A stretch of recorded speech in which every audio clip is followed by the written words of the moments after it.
LDF Vadakkumthala മേഖലാ തെരഞ്ഞെടുപ്പ് convention നടത്തി. വെറ്റമുക്കിൽ CPIM കൊല്ലം ജില്ലാ സെക്രട്ടേറിയറ്റ് അംഗം ടി മനോഹരൻ ഉദ്ഘാടനം ചെയ്തു. ചവറയിലെ LDF സ്ഥാനാർത്ഥി ഡോക്ടർ സുജിത്ത് വിജയൻപിള്ളയുടെ തെരഞ്ഞെടുപ്പ് പ്രചരണാർത്ഥമാണ് വടക്കുംതല മേഖലാ തെരഞ്ഞെടുപ്പ് കൺവെൻഷൻ സംഘടിപ്പിച്ചത്. വെറ്റമുക്കിൽ നടത്തിയ കൺവെൻഷൻ CPIM കൊല്ലം ജില്ലാ സെക്രട്ടേറിയറ്റ് അംഗം ടി മനോഹരൻ ഉദ്ഘാടനം ചെയ്തു.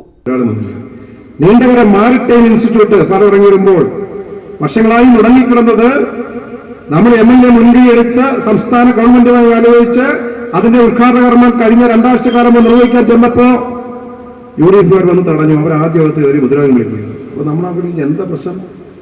ഇവിടെ വല്ല അനുമതിയുണ്ടോ? ഇല്ല. പിന്നെ എന്താ പ്രശ്നം? ഒന്നുമില്ല, ഞങ്ങൾ സമ്മതിക്കില്ല. അപ്പോഴാണ് രോഗം മനസ്സിലായത്. രോഗം മനസ്സിലായപ്പോൾ സ്വാഭാവികമായിട്ടും ഞങ്ങളെപ്പോലുള്ള ഒരു സ്ഥലത്തിലായിരുന്നു. ബന്ധപ്പെട്ടപ്പോൾ രോഗത്തിന് പരിഹാരം നിർദ്ദേശിച്ചപ്പോഴത്തേക്ക് ആ പ്രശ്നം തീർന്നു. പോലീസിനെ വിളിച്ചു നോക്കി, CA വിളിച്ചു, ACP വിളിച്ചു, നിയമം പാലിക്കണം, നിങ്ങളുടെ ഉത്തരവാദിത്തമാണ് പറഞ്ഞു നോക്കി. ഒന്നും നടന്നില്ല. അവസാനം അപ്പൊ വികസന പ്രവർത്തനങ്ങൾക്ക് തടസ്സം സൃഷ്ടിക്കുക. ശക്തികുളൻ ഹാർബറുമായി ബന്ധപ്പെട്ടുകൊണ്ട് 36 കോടി രൂപയുടെ വികസന പ്രവർത്തനമാണ് ശ്രീ സുജിത്ത് വിജയൻപിള്ളയുടെ നേതൃത്വത്തിൽ ഈ മണ്ഡലത്തിൽ നടന്നത്. 1 മാസക്കാലം മുമ്പ് നോക്കുമ്പോൾ UDF അതും തടഞ്ഞു. കോൺട്രാക്ടർ ഇവിടെ കണ്ടുള്ളതാണ്, കമ്പനി കണ്ടുള്ളതാണ്, കോൺട്രാക്ട് തടഞ്ഞു. CPI മണ്ഡലം കമ്മിറ്റി അംഗം സക്കീർ അധ്യക്ഷത വഹിച്ചു.